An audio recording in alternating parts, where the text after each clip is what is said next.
The Prelude by William Wordsworth. Book VII. Pass we from entertainments that are such professedly to others titled higher, yet in the estimate of youth at least, more near akin to those than names imply. I mean the brawls of lawyers in their courts before the ermined judge, or that great stage where senators, tongue-favored men, perform admired and envied.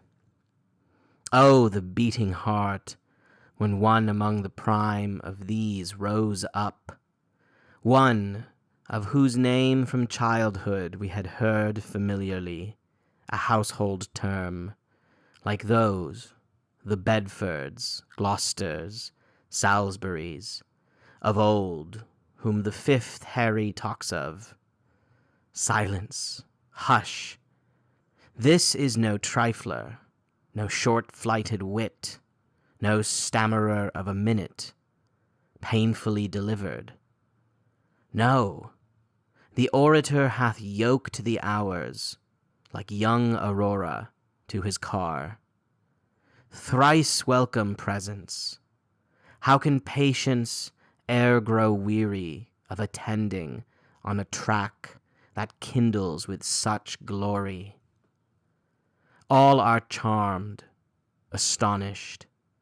Like a hero in romance, he winds away his never-ending horn. Words follow words. Sense seems to follow sense.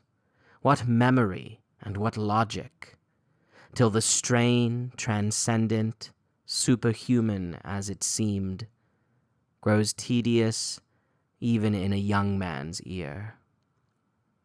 Genius of Burke, forgive the pen seduced by specious wonders, and too slow to tell of what the ingenuous, what bewildered men, beginning to mistrust their boastful guides, and wise men, willing to grow wiser, caught, rapt auditors, from thy most eloquent tongue, now mute, forever mute in the cold grave. I see him, old but vigorous in age, stand like an oak whose staghorn branches start out of its leafy brow, the more to awe the younger brethren of the grove. But some, while he forsworns, denounces, launches forth, against all systems built on abstract rights, keen ridicule.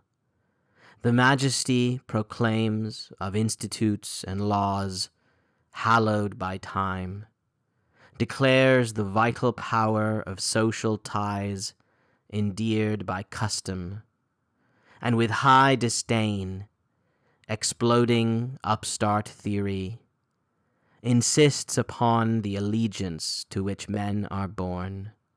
Some, say at once a forward multitude, murmur, for truth is hated where not loved, as the winds fret within the Aeolian cave, galled by their monarch's chain. The times were big with ominous change, which, night by night, provoked keen struggles, and black clouds of passion raised. But memorable moments intervened, when wisdom, like the goddess from Jove's brain, broke forth in armor of resplendent words, startling the synod. Could a youth, and one in ancient story versed, whose breast had heaved under the weight of classic eloquence, sit, see, and hear, unthankful, uninspired?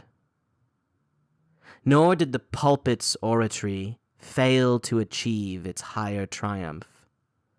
Not unfelt were its admonishments, nor lightly heard the awful truths delivered thence by tongues endowed with various power to search the soul. Yet ostentation, domineering, oft poured forth harangues, how sadly out of place. There have I seen a comely bachelor, fresh from a toilette of 2 hours, ascend his rostrum, with seraphic glance look up, and, in a tone elaborately low beginning, lead his voice through many a maze, a minuet course, and, winding up his mouth, from time to time, into an orifice most delicate, a lurking eyelet, small, and only not invisible, again open it out, diffusing thence a smile of rapt irradiation, exquisite. Meanwhile the evangelists, Isaiah, Job, Moses, and he who penned the other day the death of Abel, Shakespeare, and the bard whose genius spangled o'er a gloomy theme with fancies thick as his inspiring stars, and Ossian, doubt not 'tis the naked truth, summoned from steamy Morven, each and all would in their turns lend ornaments and flowers to entwine the crook of eloquence that helped this pretty shepherd, pride of all the plains, to rule and guide his captivated flock.